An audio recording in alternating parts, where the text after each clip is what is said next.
Fix high ping, lag spikes, and random lagging in Windows 11 and 10 Steps 1. Connection. Prefer Ethernet.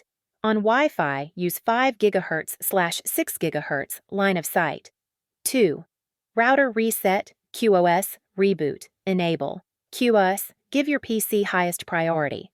3. Background killers, pause cloud sync, updaters, launchers, auto updates. 4th. DNS. Set system DNS to 1.1.1.1/8.8.8.8, flush with ipconfig/flush DNs. 5th. NIC driver, update. Disable power saving, interrupt moderation if spiky. 6th. Windows. Reset, NetEsh WinSock reset and NetEnt IP reset, reboot. Game settings. Select closest server region. Disable overlays recorders. 8. NAT. Enable UPnP or port forward for Open NAT. If this helped, be sure to like, comment, and subscribe for more smart fixes to common tech and gadget issues.